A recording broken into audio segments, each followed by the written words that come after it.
We've got another C.S. Lewis. Love him, hate him, I don't know how you feel about him, but I really enjoy how much he makes me think. And I don't agree with everything he says, but I definitely do a lot of really good thinking when I spend time with C.S. Lewis. Now, today I'm going to talk to you for a minute about mere Christianity. Obviously, this is a really important book in Christian circles. I really feel like it's very valuable reading for a lot of reasons for everyone. First of all, and maybe most importantly, as a worldview. Just what do Christians think? What do Christians believe? What are the core tenets of their way of being? What's most important to them? How do they think on important issues? It's really valuable for that reason. But the other thing that I absolutely love, and I use this book a lot, I've had incredible book discussions on the first book. So it's divided into, how many? 3 books, okay? No, 4 books. Right and Wrong as a Clue to the Meaning of the Universe is book 1.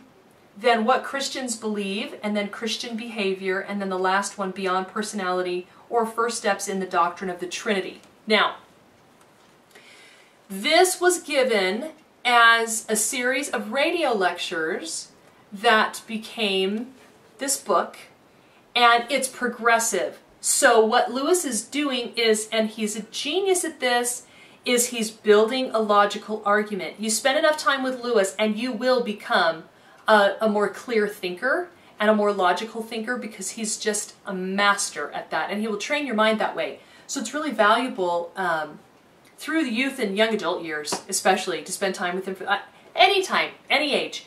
But if you've never spent time with him, do it for that reason. Book 1 is one of, if not the best treatise on natural law I've ever read, and many authors have attempted it.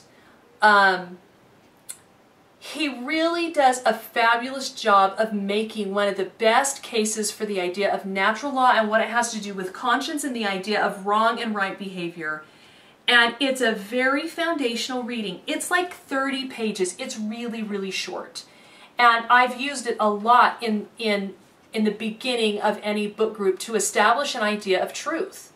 Of the idea that because I believe it so strongly, and we bring it into book discussions, and of course with my children, super fundamental and important. I have all my kids that they get into their youth years read it, and we talk about it, because I feel like it's just foundational to the worldview of any kind of absolutes at all. And one of the things that I really feel indebted to Lewis for these first 30 pages, because and I've read it many times, but what I came to see through Lewis and through Mises and a few other readings was that if you don't share the same religion or the same worldview with someone, even if you're talking to somebody who believes in a different kind of God than you, or doesn't believe in any God, natural law is there to build a bridge.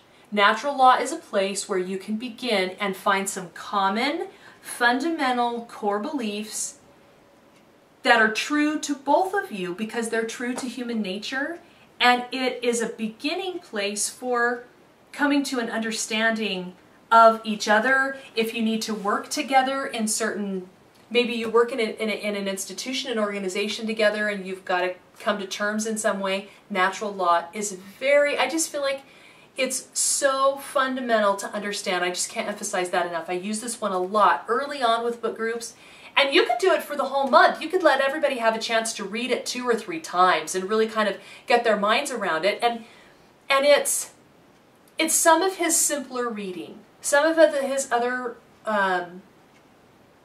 his novels definitely are easier, children's novels especially, but also his science fiction trilogy. But some of his other books that we review here are a little tougher.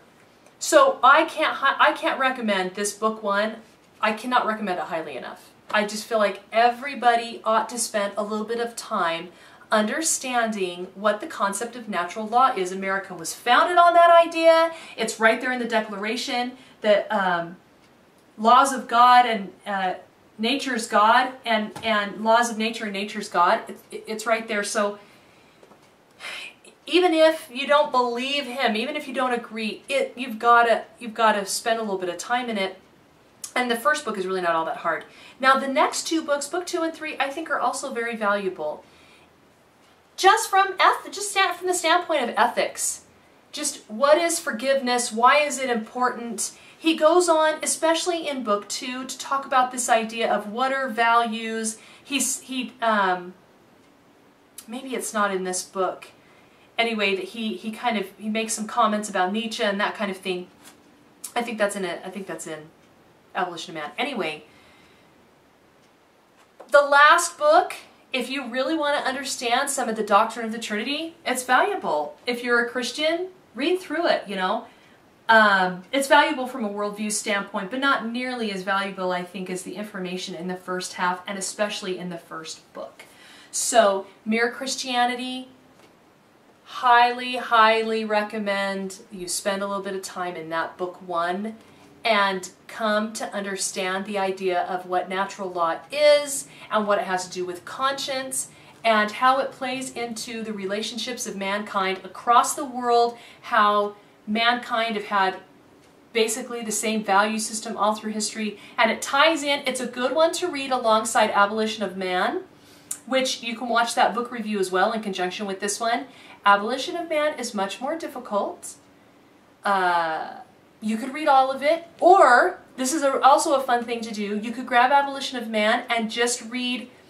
You could probably read. You won't understand the very beginning of the second chapter, but the Tao, T-A-O, chapter 2. You could read it with that one and with the appendix, or you could read just book 1 of Lewis and just the appendix of Abolition of Man, and that would also create some really great discussion, because that's when he takes all this information from different worldviews throughout history, and he says, look, here's where they harmonize. The value system of mankind has always basically been the same. That's his fundamental argument, that if you go anywhere in history to any place in the world, you're going to find human beings feel about the same way about things. Like, for example, you might have a society where there's polygamy, for example, and it's legal. It's even seen as okay for a man to have more than one wife, but never has there been a society where it's been moral for a man to have any woman he wants, anytime he wants, and especially not to have another man's wife. And there's always been these marital ties, like you have to make some kind of commitment. That's just in a family realm. There's all kinds of economic foundational concepts, the idea of honor. You know, you cannot find a society in history where the person who lied and cheated and stole was the one with the statue in the middle of the city, and that was the pinnacle. That was the end-all. Children were encouraged to always tell lies whenever possible, and that society honored them. Anyway, read it, discuss it. You'll understand kind of what I'm talking about. Spend a little time with the thought questions there. You could reference Abolition of Man. You could also go over to, here's another treatise on natural law that we've got here, and that is Blackstone. It's the Commentaries on the Laws of England, book 1 is the only one we spend time with, and the only thing I recommend from Blackstone is that first chapter on natural law, but you could spend time in Blackstone too. You could just do a natural law month. It'd be super fun. Anyway, that's Mere Christianity, and again, in the middle of the book, there's some really great stuff on ethics. If you want to understand better what charity, forgiveness, those kinds of concepts, it's very valuable information. So enjoy. We'll see you next time.